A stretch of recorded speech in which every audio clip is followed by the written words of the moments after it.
Are your guinea pigs the usual suspects, or are they new? No, they're new, which is interesting. I love new. Strangers, we call them in my gang. That's true. Somebody said last night, I've just sold 2 places to strangers. And I went, hooray, strangers, we love strangers. That's what you want, really. Strangers are friends waiting to happen. They are, and they refresh the pond. Yes, they do.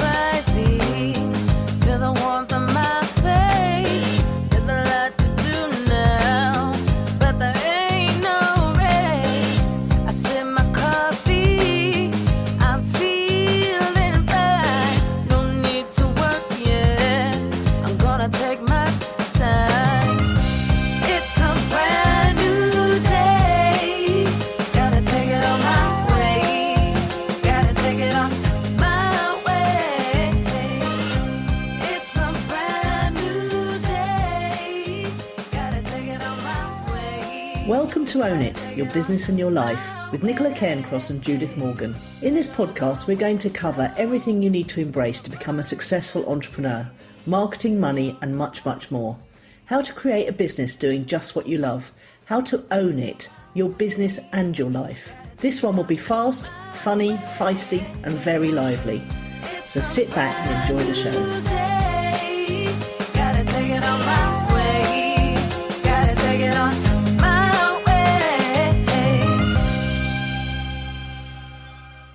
Good morning, Judith. How are you this morning? I know you're busy. I read your post. I'm fabulous, Nicola. How are you? I'm very good. The weather is just bloody marvellous. Yeah, it is a nice day again. Yeah, you're right. It does cheer one up, doesn't it? So what's been happening in your week then? I know you've been very busy this week. Yeah, 2 or 3 things. A couple of them I mentioned to you privately already, but I think they're worth mentioning here. A week ago Monday, so I'm on day 10, I went this no GPS carb light route of no grains, no potatoes, no sugar. And as I've described to you already, no withdrawal symptoms, feeling fantastic. Oh, that's amazing. And the weight's falling off, I understand. Well, 1/2 stone, but that's not bad, given that actually you're not really dieting. What you're doing is stopping eating things that aren't very good for you. But I think the interesting thing is I do like all of those things. I like sandwiches, I like biscuits, I like potatoes. So you would think that there's a terrible loss in your life, but there isn't, because you are allowed to eat everything else on the planet. And this has come from a TED talk, which I've actually got. Yeah, it was a TED talk, an American doctor. She was talking, there you go, that's the one. She was talking about her diabetic patients, and I'm not a diabetic, but I thought, well, it can't do any harm, can it? Because actually we already know we shouldn't be eating too much wheat or any sugar. So I thought, I'll give it a go. One of my clients who runs a B&B in Austria, her husband's a retired policeman who's not very well. Oh, she'll know who I'm talking about because she's a regular podcast listener. And she posted the video, and they're a couple of weeks ahead of it with me, because it would be good for him. He's had... I think he's had some heart surgery and having more heart surgery. So there's nothing more motivating than when your other half is poorly to be changing your diet. And she talked about it first and shared this video. So I thought, well, it's rude not to, really, because I do like sugar, but I know it's not good for me. But the extraordinary thing is, you'd think, wouldn't you, that you'd have withdrawal symptoms, but I haven't had any at all. I mean, that's the remarkable aspect of it. So do you think that sugar is a psychological addiction more than a physical one? I mean, I don't know. I mean, evidence. No, I don't. No idea, to be honest with you. I like a biscuit. What can I tell you? But I suppose I haven't missed. I just thought it would be harder. That's all I can say.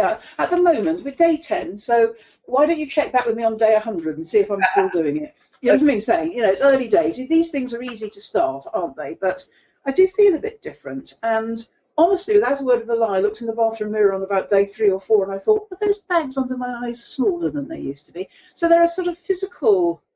I do think,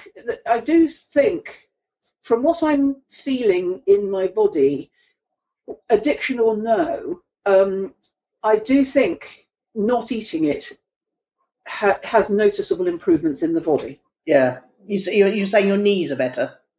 Well, my knees are better, but I often think that with all sorts of initiatives I take on. But it's not just that, actually. There are other small physical improvements that I'm not going to go into now because they're too personal. But anyway, that's one piece of news. Another piece of news that you also already know, but worth sharing here, is that the freeholder of my building has applied for planning permission to excavate the basement, which would mean, if he was successful, about a year of an awful lot of noise and mud and unpleasantness. And I understand he's also applied for permission to do it in another house in the street. So my choice here, and it's not an easy choice, is fight something which is so exhausting, or just allow it to steamroller over me. I was speaking to a client yesterday who happens to be a chartered surveyor. He said he threw everything he had at resisting the same thing that happened in his building, and he was unsuccessful.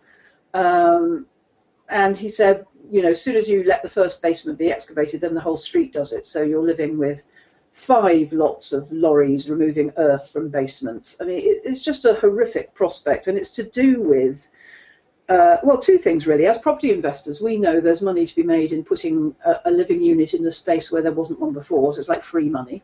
Yeah. So I admire him on that respect, and I would probably be doing that myself.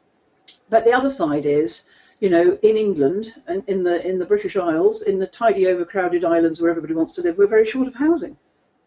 Yeah, it's interesting, that one, isn't it? I mean, the thought of fighting it endlessly and then losing is just, like you say, exhausting, debilitating, expensive. But then, how are you going to work if he starts excavating the boat? I honestly don't think you can resist that. I think could you sell?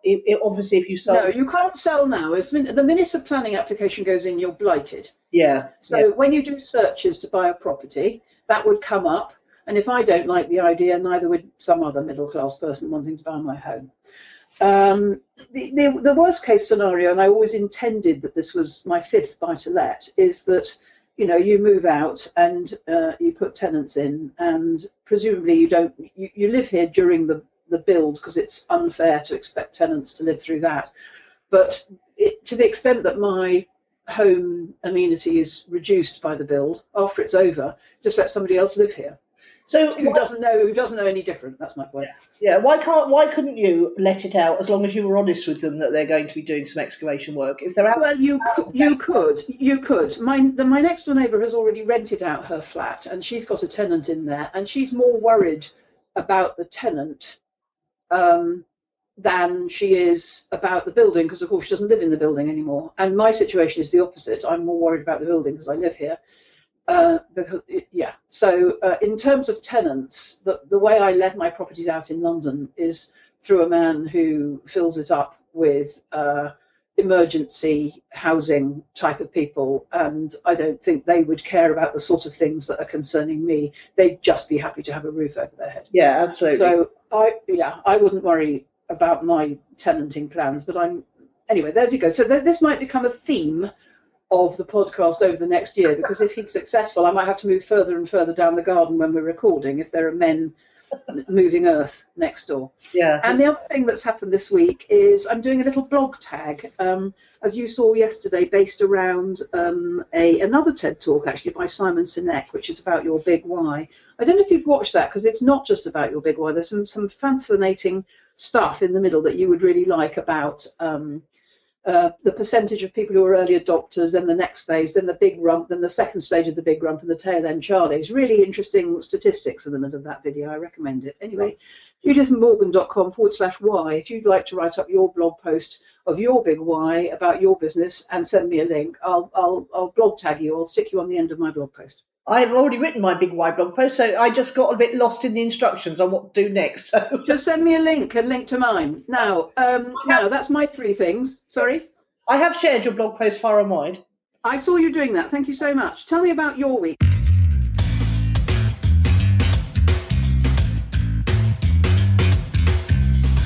Well, I've still got my friend staying here, which is very interesting, because it's but it's encouraging a better work-life balance. Because he's very much the kind of person who knocks off at 6, and I tend not to. I tend to keep going until the telly starts at 8. So the good telly, that is. We've also had more, even more children visits than usual. My ex-husband came for dinner last night. It's all very sociable and pleasant around here, which I'm really thoroughly enjoying. So that's nice. And the big news of the week is I finally planned out and then sold my Facebook ad course. And yes, I saw on LinkedIn. Yeah, marvelous. I put something on LinkedIn, and that brought in about 20 opt-ins. So I've now got to email them. But we'll talk a little bit about that in the next section. But Okay. because the way I did it went very much against the grain for me, but I forced myself to do it in the way that I always recommend clients do it. And it's up, and I've sold. I mean, overnight I've sold 4 or 5. Sold a few yesterday, so it's definitely going ahead. And there is obviously a demand for Facebook ads course from me. I certainly would like to hear about the thing you said. I forced myself to do it. Well, I'll save myself until we get to that bit. Okay. Well, I think we're there now. I think we're on the what's fueled your fire section. Oh, we are. If you finished your 3 things about your week, you only gave me 2, but that doesn't matter. Sometimes I only give you 1. Yes. No, there's nothing else I can think of apart from sunshine's making me feel very cheerful.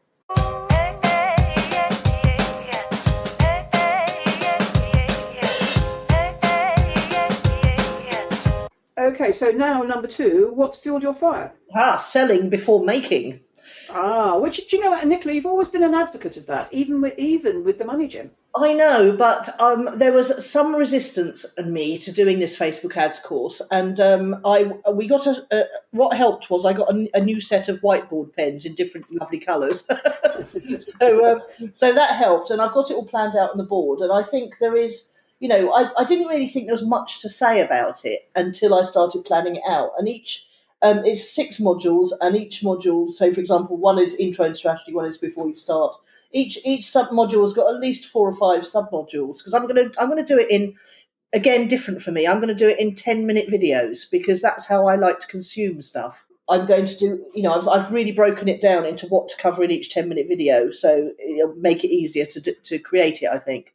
But the thing I really had to force myself to do, because I like to do everything properly in terms of technology, I really had to force myself to do the minimum viable technology on this, because I wanted the proper way would have been to create a membership within Nanocast and a separate area within the forum to deliver this. But I thought that is going to take some money to do, and B, it's going to take some effort to think it through. So what I'm actually doing is I'm just selling it through my Infusionsoft and PayPal, and then I'm manually adding people to the forum to get their 90 days follow-up support. And all of that went very much against the grain, but I thought there is absolutely no point in creating something, even the technology to support it, unless I know anyone's going to actually buy it. So I put together an opt-in page on Lead Pages. I put together a mini sales page on Lead Pages. I put just a simple product in PayPal via my Infusionsoft, just so I could tag people with whatever action they took. And then I just put it out there in a series of 3 emails, actually. And I followed Dan Priestley's oversubscribed book, because he's got a very simple little process in there for mini launching, I suppose, which is really announcing what you're going to be doing, getting people to opt in if they're interested, letting them know how many people have opted in and how many spaces you've got. And that has to be genuine, obviously. So I had something like 70 odd opt-ins and 20 places if I want to give people personal attention.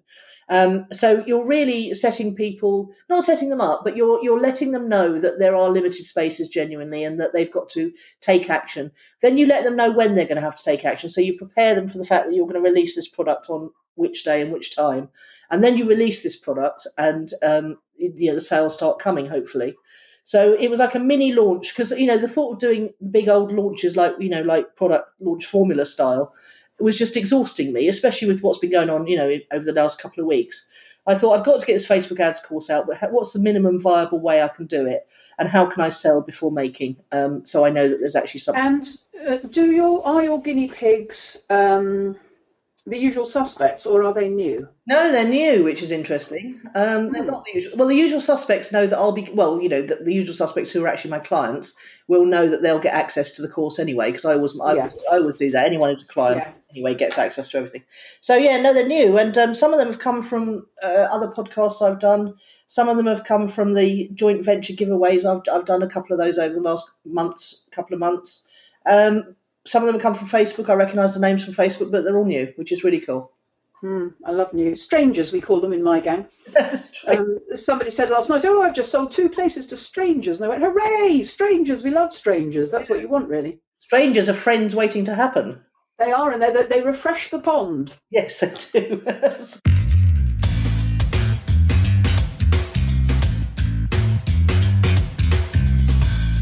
What's fueled your fire then? Well, I wrote a newsletter last Friday about heart. And I try, when I write my newsletter, sit down and go, what is it? What is it that I really want my clients to know today? What would be of most value to them? And no sooner had I written it than Tom Evans. Do you know Tom Evans? I do. The book. He's a very prolific content creator. He's also on Infusionsoft, and he uses this thing, their membership hub. Do you use that as well? No. Was it software? If you hang on a minute, I'll tell you what it's called, because I've been very impressed by that. Oh. Hang on a minute. It's called something like, hang on, call up one moment. It's called Customer Hub, which seems to be a cousin or brother, sister, child of Infusionsoft. He's got all his content on it, a bit like you. He's got me the point of this story, he's got me testing a new product of his called Heartful Living, because I wrote a post about heart. And so he said, "Good heavens, I'm thinking about hearts, you're thinking about hearts. Do you want to road test this for 7 days?" And it's always a bit challenging when you get a request from this, because I'm already in my one thing group. I'm already doing a one thing, and I'm already doing my subliminal videos, and so I said, well, as long as you don't mind me road testing it alongside other stuff, because he does sort of visualizations and audios and stuff. So I wouldn't be able to road test it in optimum conditions, if you know what I mean. Yeah. So it's a bit like when clients send me a book to read. You've got to. I always wish they could send me the time as well. But this is only 6 or 10 minutes a day. But by day 2, I'd had the inspiration for my summer school, which you saw me talking about over the weekend. So what's fueled my fire? Just a bit like you. This week I'm going to do what you've just described. Announce it and see what happens. I'm quite excited about that. Last summer, Abundance Fest. This summer, summer school. I love that idea of the summer school. I think there's a glimmering of a product in there. You said that, but I don't think it'll be what you think it'll be. I think it'll be more about space for people to either work harder at something or think about something. It'll be a space.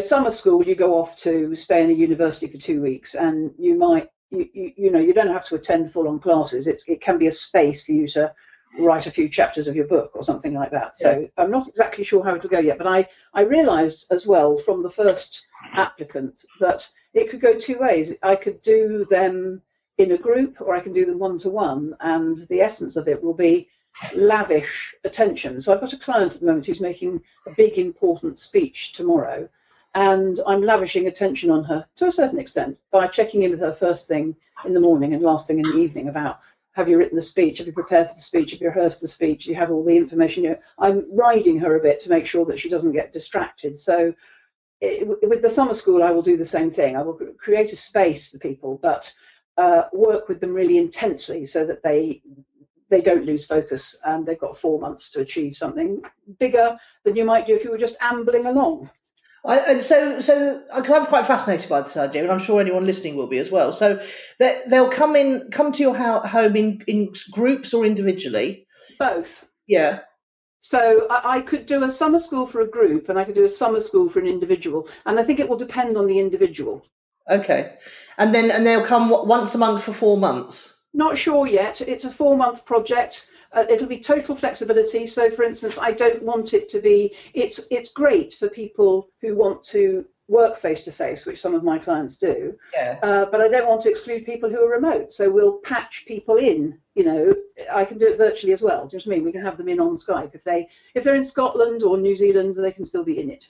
You've really got to love your clients to commit to something like this over a summer, haven't you? Because it's going to, Well, I don't think one day a month face to face across the summer would be a bad thing. I think if it's only going to be about 5 or 6 people at the most, Nicola. It might even be one person. So I don't think it's a massive commitment, actually. I mean, it will be a massive. If it was 50 people, it would be unbearable. It would be a year's work if it was 50 people. Yeah. But this is the way I like to be with people, is to be with people, whether virtually or face to face. So I'm looking forward to it too. Yeah, I love the actual being, but I've got to say the appointment in the diary hangs over me rather. And when it actually comes, I love it and enjoy it. But that kind of commitment scares the living daylights out of me. I know, yeah. You're not really, because we don't really do the same things, you and I. No. So that's interesting, isn't it? No, about knowing how you work well, but I think it just really all one's doing as a coach is finding different ways of being available to people in a way that they find appealing. Yeah. And this may be appealing, it may not. You never know until you ask the market, do you? Yeah, it's interesting about the because I use workshops to go and work on my business. I go away and I'm away from all distractions on a computer and think about it. So yeah, that gives me the space for that. And those VIP, I did 2 or 3 of those VIP days, didn't I? And I think these will be similar. It could be. Both elements of that could be accommodated, I think. And that, if I'm only doing it with, say, 5 people, I'm going to be flexible. I'm going to adapt it to fit them, not oblige them to fit in with me. Yeah, radical stuff. I know.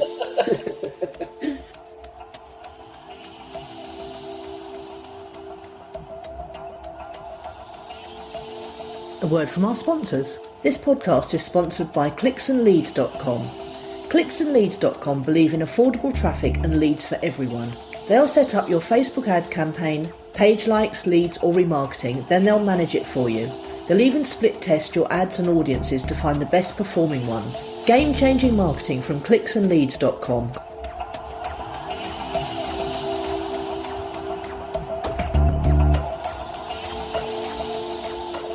So what's our client challenge of the week then this week? Oh, well, I'm really excited about this one, actually. Oh, okay. How much to give away when partnering with other people? Okay. Now, have you got a pencil? Write this down. I've got 4 or 5 examples that we need to discuss. Joint ventures. Yeah. Associates. Yeah. Affiliates. Yeah. And investors, like Dragon's Den. Yeah. Okay, so the answer is going to be different for all of those. So, how much to give away when partnering up with other people? You brought this up last week, or maybe the week before. It was about you being reluctant to give away your IP to the person who was going to make one of your products look pretty. Do you remember? Yes, I do. Now, would that have been a joint venture? Would that have been an associate? With associates, I'm thinking of coaches and people like that who bring in people to do the work. Yes. Okay. Let's start with associates because that's the easiest one. That's where, for example, someone is doing all the marketing, attracting all the clients, but can't deliver all the work. So they bring in, or doesn't want to. So you want the work. You might have a team of trainers delivering content for you. Yeah. So those people the pitfalls there are that you need to know that they're going to work to a certain standard because it's your reputation on the line. Your business's reputation on the line. Well, I think actually you might have trained them yourself, don't you? Yes, definitely. That's what we did with the Money Gym, wasn't it? We had 5 ex-clients who became Money Gym coaches, and that worked very well if you could make it work financially. The big issue with that, and one of my clients that does a lot of this, is that if your marketing machine isn't efficient enough, then the associates end up not enough work, and they end up going working other people. Yes, absolutely. So with your client, what's the split? Don't know off the top of my head. I would think it was they get a decent daily rate and she keeps the rest. Yes. So whatever she can sell it for. Yeah, I think it's got to be 60-40 in your favour. So they get 40? Yeah. Well, that's all very well as long as 40 is then a good daily rate. But then you've got to price it accordingly, haven't you? Because actually, as you and I know, marketing, getting the client, managing the client relationship, managing the person is quite a big job. Yes, that's the difficult bit. Which the associate would be likely to underestimate. Absolutely. What's in it for the associate is technically work that just comes to them. They don't have to market to get it. So all they've got to do is turn up, deliver, go home. Which is a lot of trainers and coaches just want to do that. They don't want to do Exactly. Very appealing. Very appealing. Yeah. Okay, so you think 60-40 on... Well, at least. I mean, I think your associates don't like it because they see you taking the lion's share, but they completely underestimate what you have to do to get the brand to that place in the first place. So you might have had to write a book, you might have had to do it all yourself for a number of years. Quite a lot of work has gone into it before you even have the associate's idea.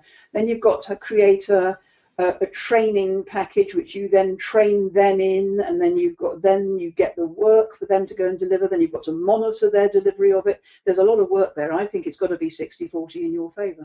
On the associate side of things, can I just flag up a potential red flag for the associates?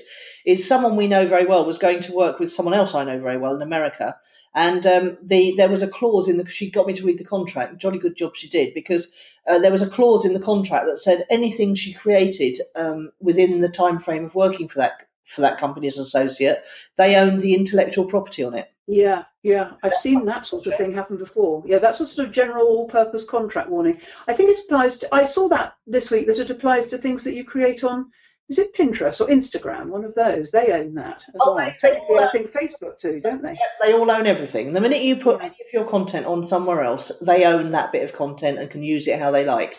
And what it might mean is that we've all got to revisit that, because pretty much everybody except us owns everything. Yeah, and so I think it's really important that you've always published your stuff on your own blog first, and then you share it from there onto Facebook, Pinterest, whatever, because then they only own the bit that you share, and you can prove that you published before on your own blog. To be honest, I don't think it's not something I ever worry about. I don't think that Facebook is remotely interested in my little bits and pieces. But it is important when you're looking at contracts with people off world, because obviously if you've seen the Stephen Hawking film, you'll know that I think it was in that everything that he did was owned by the university because they paid for the research time and his salary. Yeah. This applies. That's fair enough. I think that's fair enough at that point when he's working for the university, to be honest. Yeah, and another, I watched a program about that. That's when it came up as well. Was the thing about the DNA testing. Yes, it was in that as well, and there was something else just recently. I know what it was. It was Bones. Do you know Bones? I like Bones. I haven't seen it for ages, but I do like it. Yes. Well, the guy who'd previously been very, very rich and then became very, very poor with a ginger beard, he invented something and worked on it in his own time, and he was flatly forbidden to work on it in the Jeffersonian. So when it came out that it was a commercially viable product, the Jeffersonian didn't own it because he'd had to work on it in his own time with his own resources. So that's something to think about if you work for a company, because you may well find that in your contract there is. So if you work on stuff, say you're not busy at work and you work on something of your own, you may well find that there is a contract to say that you're not allowed to do that, or that anything you produce is owned by your company. So be a little bit. I don't like to be a doom monger, as you know, but I tend to agree again. If somebody's paying you and you're doing it in their time, then they do have a claim on it. Yes, they do. Yes, so don't do that. Right, let's go to affiliates, because that's another easy one, I think. And let's talk about passive affiliate percentage share and what I call active affiliate percentage share. What do you call the difference then? Describe it. Okay, so a digital product. I'm an affiliate of a digital product, or I'm an inventor of a digital product. I might as well give away quite a large percentage to my affiliate, mightn't I? But if it's an active one where I've got to deliver the content, it's not digital, then the reverse is true. Yes, and you'd give away a smaller percentage. It's typically 10 to 20% on an active thing where you've got to do some work. Yeah, that's interesting, because a client came to me this morning on my early call with an example where she'd been offered 70-30 on an active, and then the other party had sought to change it to 65-35. Now, on that basis alone, we wouldn't do it. We wouldn't even really do it at 70, she and I. However, the other person had a massive list. There were lots of PR reasons for doing it. There were lots of other reasons for doing it over and above the 65%. Do you know what I mean? Oh, well, in that case, you've got to weigh it up, haven't you? The thing to think about is, recruiting an army of affiliates, it's the 80-20 rule. Only 20% of them are ever going to do anything. But if one of those 20% has got a really large responsive mailing list that they've nurtured a good relationship with, there is some serious money to be made here. So don't, I wouldn't go to affiliates first as a method of marketing, because apart from anything else, they want to know what their earnings per click are going to be. So they won't even take you on unless they know decent affiliates. So, but you can go and get some affiliates if you're in the internet marketing business opportunity space, through things like JVZoo and Warrior Forum. There's two good affiliate marketplaces, but I can't say that anyone that has ever signed up as one of my affiliates there has ever done anything to speak of. The best affiliate relationships are usually the joint venture affiliate relationships, where. But on a smaller scale, when one's an affiliate of Amazon or anything for that matter. Not worth the time it takes to go and get the link. I know that. But could we do principles, please? Yes. What would you give away as an inventor of a digital product? 50-50 if it's digital. Oh, I'd go more than that. Would you? Well, some people. Oh, I would. Now, this is a very, very good point. Some people give 100% away because they know they make money on the back end. Going to get the lead, yeah. They're going to get the customer, which is even better, because customers are more valuable than leads even. Yes. But you have to know your numbers there, because if you're giving away 100% on the front end, you have to know what your. In fact, I've got a rather neat little spreadsheet that calculates if I get X number of leads, X number of clicks, and I sell X number of upsells and X number of downsells. It's all a lovely spreadsheet. Yeah, I definitely on a digital product that I'd invented, I'd be happy to give away 80%. Well, that would get you more affiliates, and if I know, but you've got to make it worth their while, haven't you?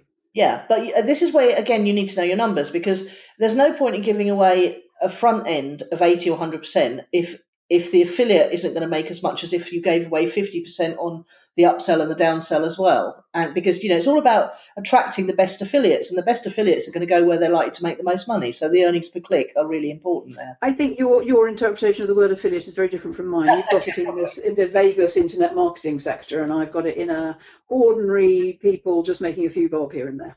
Yeah. And so you don't have affiliates, do you? It depends what it is. Yes, I have had it. Club 100 had affiliates on its launch, and real human beings earned some nice money. Thank you very much. Oh, very. I gave away the first month sub, which was £100. Very nice. And that's a decent sum of money. That would encourage anyone to. Right.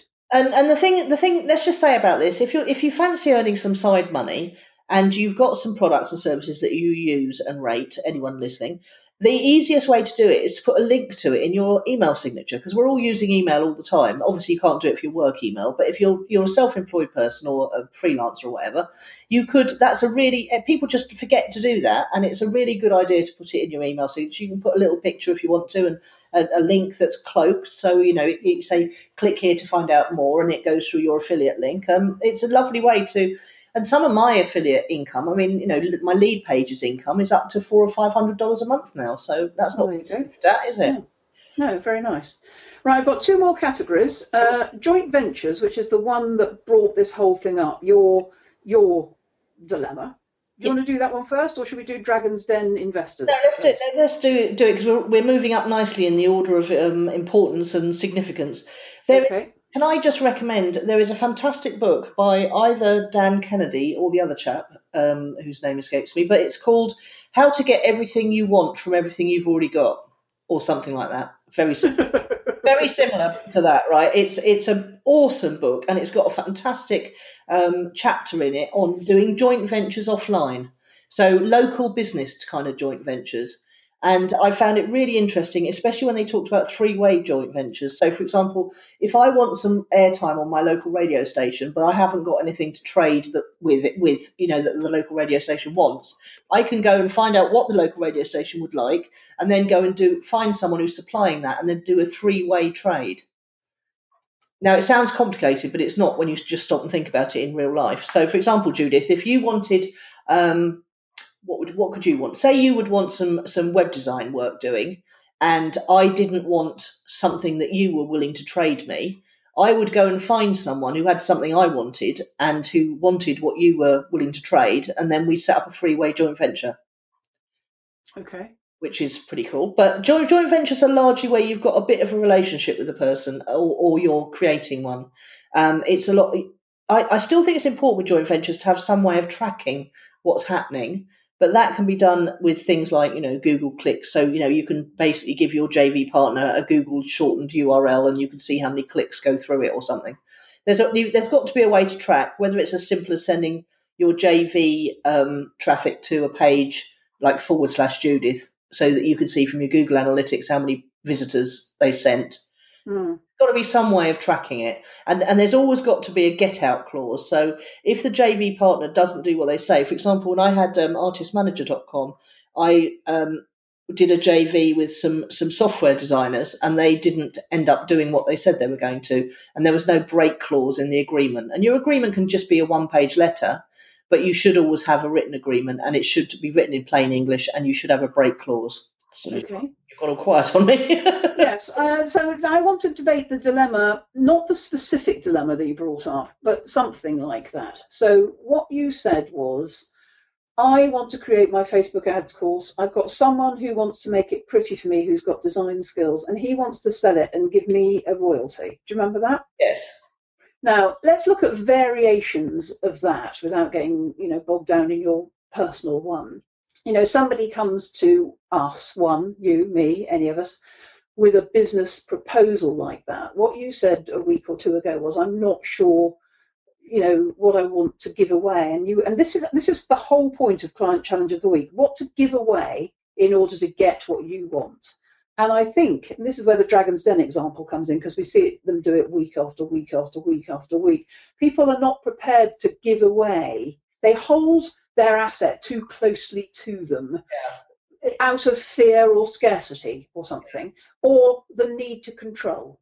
Well, and I think what you can do is see all of these opportunities as a lever to get you to where you want to be. Yeah, I mean, my thing with that is that if he sells it and pays me a royalty, how do I police that?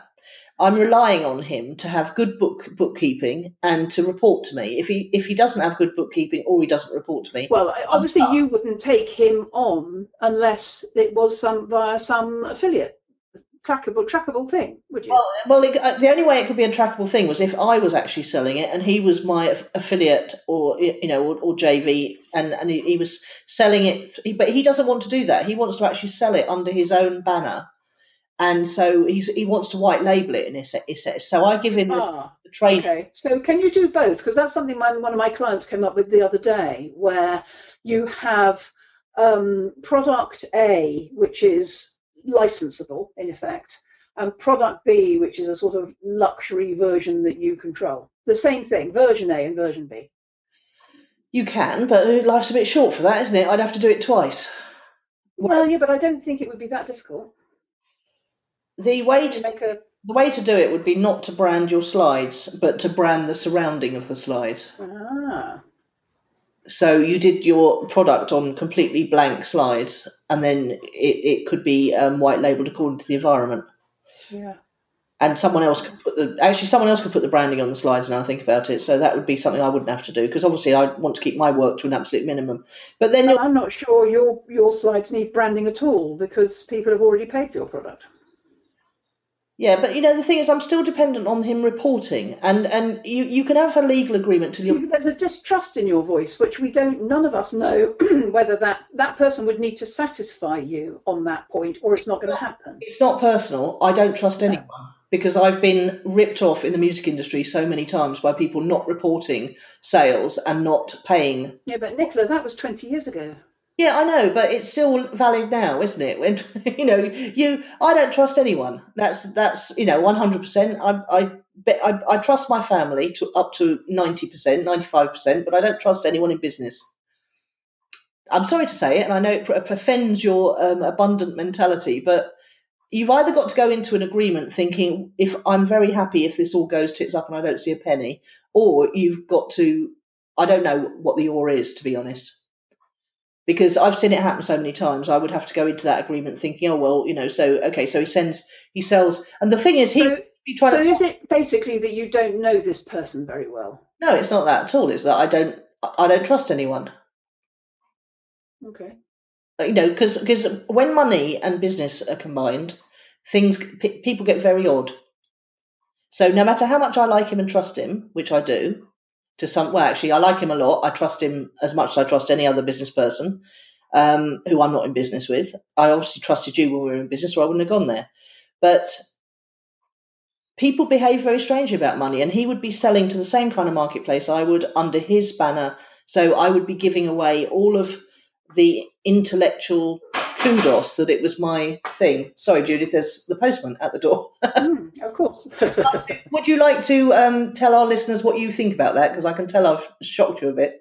You have shocked me, actually. Yes. I certainly wouldn't want to live in a world like that.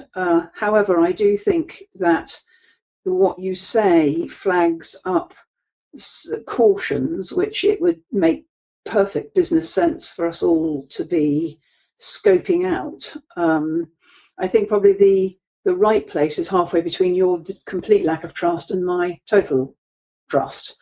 So I think we need to be businesslike about that. But your reality is something that is quite shocking to me, actually. But joint venture partners, I think the issue is either one trusts a person and can put in place controls that are transparent, or you don't and you can't and you don't do business with them, probably. So I'll get on to my favourite hobby horse while Nicola's gone, which is investors, Dragon's Den, where I see people turn away fabulous offers because they hold the shares of their fledgling worthless company far too close to their chest and don't give away enough. Are you back, Nicola? I am back. Oh, you are. Yeah, I was just, I'd gone on to my hobby horse, which is about fledgling business owners not being prepared to give away enough on Dragon's Den because they hold the shares of their worthless entities too close to their chest. And I always think this is a great opportunity here to have a dragon and some money on your side and do something 3 years later, get out of it, and then take all the money yourself to do your own thing by yourself. Yes, and that's very big in the startup communities that I'm very interested in, because their whole goal is to exit. Yes. But they're that is really important about the what's it worth at the beginning, because it isn't worth, an idea isn't worth nothing. It's a very successful entrepreneur I used to work with, Neil Asher, used to say, and ideas are worthless, it's the execution that counts. Oh, he's totally right. Yeah. So I think the thing is that with going back to my JV thing, do I think that he could do more with my product than I ever could? Or do I feel that I could do well enough with it that I could then go and he could make him an affiliate rather than a joint venture partner? Well, I did suggest last week when you brought it up he should be an affiliate partner, but I think the other thing that you said today, which makes a difference, is that actually he's he's fishing in the same pond as you are. Yes, to some degree. Yeah.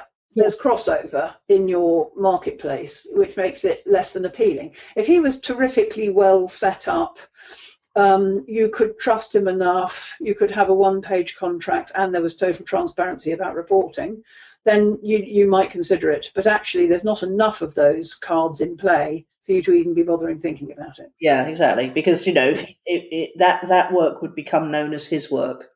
His company. Yeah, and that's not appealing, is it? No. No, it isn't. Not to a creator. It's not. Not to a creator who invents something. It's not. No. No, I'm a creator star. That's not acceptable to me at all. Yeah. Okay. So you've talked about the Dragon's Den side of things, did you? Well, just a little bit. I just see that that's the mistake they make. There are a few exceptions where people are quite well advanced, and I imagine those people go on the program simply for the exposure. Yeah, and don't forget, again, where I was doing the venture capital trail with artistmanager.com, and I actually presented to the bunch of investment, I can't remember what it was called now, venture capital report up in Windsor, and then I also presented to a bunch of investors in London. Be very careful again. Yes, in those situations you have to give away a lot of your company, but there should always be break clauses, because if you give away part of your company, as I did with Artist Manager to those software guys, and then they don't deliver on their side of things, you have to be able to walk away from them. And we couldn't, because I'd given them shares. So if you're going to give shares in your company to anyone, do it over a staggered time basis. Yeah, make them earn it. I think the interesting thing about venture capitalists, the people that you saw in Windsor and the people you see in London, is they don't actually, in the end, want to end up owning your company. They want you to be able to buy it back out of earnings. Yes. Whereas the people that you did business with were people like us, really, who they knew less than we did about business. Yeah. And that's why you wanted to walk away when they couldn't deliver on the deal that you'd done, I think. Yeah. I mean, this is just common sense when you think about it, but I don't think anybody's born knowing this stuff. Yeah. And I think that my solicitor always gave me a great piece of advice, and I think it applies as well in divorce, although you can't do it in divorce, which he said, work out what you want to happen, put it in plain English on one page of A4, and we'll ratify it. We'll make it, that's a contract, as you said.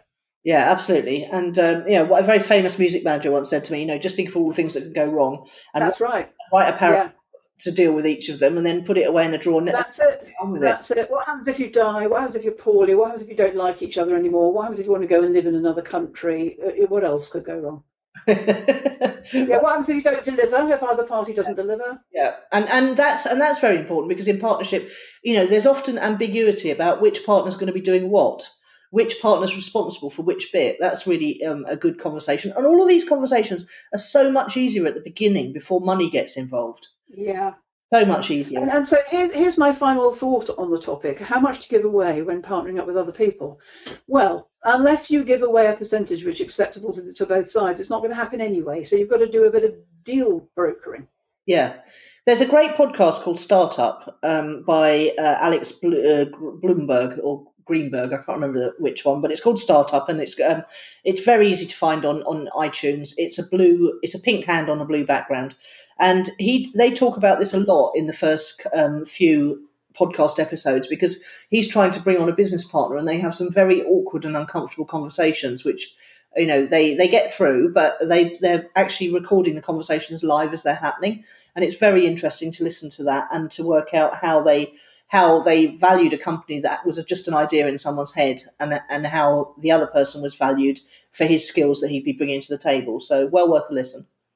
What I'd like you to do, please, as a favour for the show notes, look up the book, which is called How to Get Everything You Want from Everything You've Got, whatever it's called. Yeah, it's either Dan, I did a quick search while you were talking. I couldn't find it, but I like to read it. It's either Dan Kennedy or the other big one, but I will find it. That's the issue, really. Who's the other big one? I can't remember. Exactly. So if you put it on the show notes, we'd all be very grateful. I will. And I was shocked. I was watching breakfast TV as I was idly getting ready this morning, and I was shocked because an advert came on for senior insurance, and that counts as anyone over 50. Yeah, I know. You're senior, Nicola. I know. It's frightening, isn't it? I feel like a senior when I can't remember names. That's for sure.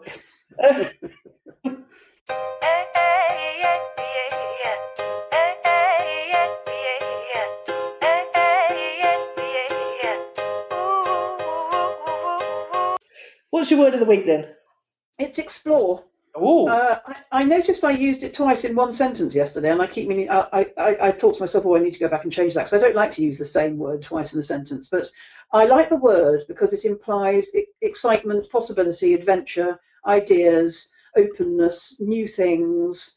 I think it goes to one's state of mind as well. And that's what I'm going to be doing in my summer school. I'm going to be exploring, and I want my clients to be exploring as well. Well, with you as an expedition leader, they can't fail. Yeah, tour leader. I'm often called tour leader. Yeah. So tell me about your word of the week, Nicola. Well, it's a little bit repetition, I'm afraid. It's MVP, which means minimum viable product. Mm-hmm. And minimum viable marketing is another one as well. So the fact that, I've done this whole Facebook ads thing, and then did the absolute minimum marketing I possibly could to get it out there and see if there's a demand. It's reminded me how satisfying that can be, and how much I would have been so pissed off if I'd gone ahead and made the whole course and then nobody had bought it. So is it keep it simple? Is that what we're talking about with minimum viable? Yeah, well, it's keep it simple, but keep it really, really, really simple, much simpler than you think. It's like my sales page is not what you'd call a sales page, and it's absolutely quite horrible to look at, but it listed the things that were included in the course and the deliverables, and it worked. So, and the great relief about doing a minimum viable process from start to finish is that you can get up the opt-in page, the sales page, the minimum email follow-ups and everything. It's such a relief, because once you've got the whole process sorted from start to finish, you can then go back and improve on each of the little elements. And there's just this really, so many people don't ever get to the end of creating a product and marketing funnel. Sorry, someone's skulking about in the background now. So it's a big relief to get up the entire product and marketing funnel, and then you can go back and just focus on each little bit and try and improve it a little bit. Well, I must say that you've exceeded your normal thing. Often you go for 2 words in Word of the Week, or for 3 words in the Word of the Week. And you thought you'd get it past me by giving me initials. So I've got minimum viable product, minimum viable marketing, and funnel. Well, I suppose we could have gone for minimal as Word of the Week. There, Okay, there we go. Minimum, which is quite hard to spell actually. Minimum. Okay, I'm doing it. I've done it.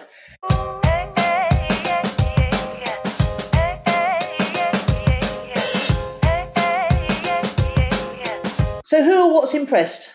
Okay. I don't have much to say about this one. People who just quietly get on with it. Oh yes, I love those people. I love clients who, I love all variety of clients, and I have clients who, turn up, show up, ask for stuff, engage with me, are in constant contact, and then I've got other ones who just quietly get on with it. And it's the very British way to be stoic. Yes, stoic's a great word. Just stump up Monday to Friday, not even slog on, just do a bit, do another bit, do a bit more, keep doing a bit. People who just quietly get on with it. I was thinking, every week we look at these notes and think, what are we going to talk about? And you go, who or what's impressed me this week? And I said, it's the quiet ones this week. It's the ones who just get on with it. Very nice. Mine is Stripey Fuse. It's a bit of software that I've been thinking of using, which enables your Stripe payment gateway to talk to your Infusionsoft and vice versa. And it also enables you to do installments through Infusionsoft, which is not very easy to do with PayPal. And I signed up for it, I installed it, and then it's a plugin for Infusionsoft, like your Customer Hub one you mentioned earlier. And I realised swiftly that it wasn't going to do what I wanted it to do, which was to enable me to set up recurring payments in pounds sterling. It had to be in the denomination that your cart was set up in. And I cancelled, and I said, no, I'm sorry, I'm not interested. It's not going to do what I want it to do. And they came straight back to me and they said, what would you like it to do? And I said, well, I'd like it to be able to take recurring payments in dollars or pounds.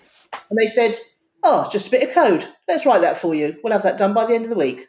Oh, how fantastic. I know. I was so impressed. So they're not the cheapest. I mean, in the meantime, this is an interesting one. In the meantime, I've come across a cheaper option, which is a one-off payment rather than a recurring billing. But I'm probably going to go with the recurring billing people because I know that their customer service is there. Well, you've got to go with recurring billing because you prefer recurring billing. I do. Yeah, I don't like one-offs. You're absolutely correct. Yeah. You're absolutely. Yeah. But no, I was just very impressed. A big famous company like that, writing a bit of code for one little client. I love the name, Stripey Fuse. Marvellous. Which reminds me of something else I want to talk to you about in a minute, actually, in which we might talk to the listeners about in future weeks. Okay. Well, just to remind the listeners, if you're in America, to text Own It Podcast to 33444, and you'll get lots of lovely goodies. And I haven't reminded you for a few weeks, so there you go. There's a reminder. Speak to you all next week. Thank you very much, Judith. Bye, Nicola. Bye. You've been listening to Nicola Cairncross and Judith Morgan. The podcast is called Own It, Your Business and Your Life. Do come and visit us at ownitthepodcast.com. We'd love to hear your feedback. You can find out more about Judith and visit her on her website at judithmorgan.com, and you can find Nicola at nicolacairncross.com.